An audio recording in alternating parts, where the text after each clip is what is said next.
Dakshina Kannada bus ಮಾಲೀಕರ ಸಂಘದ ತಂತ್ರಜ್ಞಾನ ಪಾಲುದಾರರ ಸಹಭಾಗಿತ್ವದೊಂದಿಗೆ ಮಂಗಳೂರು ನಗರದಲ್ಲಿ ಬಸ್ ಪ್ರಯಾಣವನ್ನ ಪುನರುಜ್ಜೀವನಗೊಳಿಸುವ ಸಲುವಾಗಿ ಚಲೋ ಕಾರ್ಡ್ ಅನ್ನು ಆರಂಭಿಸಿದ್ದು ಇಂದು ಚಲೋ ಕಾರ್ಡ್ಗೆ ಚಾಲನೆಯನ್ನ ನೀಡಲಾಯಿತು। ಮಂಗಳೂರಿನ ಪ್ರೆಸ್ ಕ್ಲಬ್ನಲ್ಲಿ ದಕ್ಷಿಣ ಕನ್ನಡದ ಬಸ್ ಮಾಲೀಕರ ಸಂಘದಿಂದ ತಾಂತ್ರಿಕ ಪಾಲುದಾರನಾಗಿರುವ ಚಲೋ ಬಸ್ ಪ್ರಯಾಣದ ಕಾರ್ಯಕ್ಷಮತೆಯನ್ನ ಹೆಚ್ಚಿಸುವ ಸಲುವಾಗಿ ನೂತನ ತಂತ್ರಜ್ಞಾನಗಳನ್ನು ಬಸ್ ನಿರ್ವಾಹಕರಿಗೆ ಮತ್ತು ಪ್ರಯಾಣಿಕರಿಗೆ ಪರಿಚಯಿಸುತ್ತಿದೆ। ಈ ಬಗ್ಗೆ ಮಾತನಾಡಿದ ದಕ್ಷಿಣ ಕನ್ನಡ ಜಿಲ್ಲಾ ಬಸ್ ಮಾಲೀಕರ ಸಂಘದ ಅಧ್ಯಕ್ಷರಾದ ದಿಲ್ರಾಜ್ ಆಳ್ವಾರ್ ಅವರು ಸಿಟಿ ಬಸ್ಗಳನ್ನ ಡಿಜಿಟಲ್ ಪಾವತಿಯು ಈಗಿನ ಅವಶ್ಯಕತೆಗಳಲ್ಲಿ ಒಂದಾಗಿದ್ದು ಇದು ಬಸ್ ಪ್ರಯಾಣವನ್ನ ಸಂಪರ್ಕರಹಿತಗೊಳಿಸುವುದರೊಂದಿಗೆ ಎಲ್ಲರಿಗೂ ಸುರಕ್ಷಿತವಾಗಿರುತ್ತದೆ।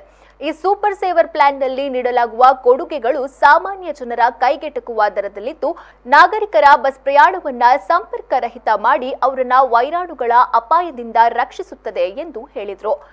ನಾವು ಜೂನ್ 1ಕ್ಕೆ ಅಂದ್ರೆ ಕೋವಿಡ್ ನ ನಂತರ ನಾವು ನಮ್ಮ ಡಿಜಿಟಲ್ ಟ್ರಾನ್ಸಾಕ್ಷನ್ ಅನ್ನು ಕಾರ್ಡ್ ಮುಖಾಂತರ ಜನರಿಗೆ ಅದನ್ನು ಅವಕಾಶ ಮಾಡಿಕೊಡ್ಬೇಕಂತ ಹೇಳೋ ದೃಷ್ಟಿಯಿಂದ ನಾವು ಅದನ್ನು ಜಾರಿಗೆ ತಂದ್ವಿ। ಎಲ್ಲೋ ಒಂದ್ ಕಡೆ ನಾವು ಇದನ್ನು ಪೈಲಟ್ ಪ್ರಾಜೆಕ್ಟ್ ಆಗಿ ನಾವು ಮಾಡಿದ್ವಿ, ಜನರ ಸ್ಪಂದನೆ ಹೇಗಿರ್ತದೆ ಅಂತ ಹೇಳೋ ಒಂದು ನೋಡ್ಕೊಂಡು ಮತ್ತೆ ನಾವು ಮುಂದಕ್ಕೆ ಹೋಗುವ ಅಂತ ಹೇಳಿ ನಮ್ಮ ಮಂಗಳೂರಿನ ಜನತೆ ಈಗ ಒಂದು 4,000ವರೆಗೆ ನಮ್ಗೆ ಕಾರ್ಡ್ಗಳು ಈಗಾಗಲೇ ನಮ್ಮ ಚಲೋ ಕಾರ್ಡ್ಗಳು ಹೋಗಿದೆ।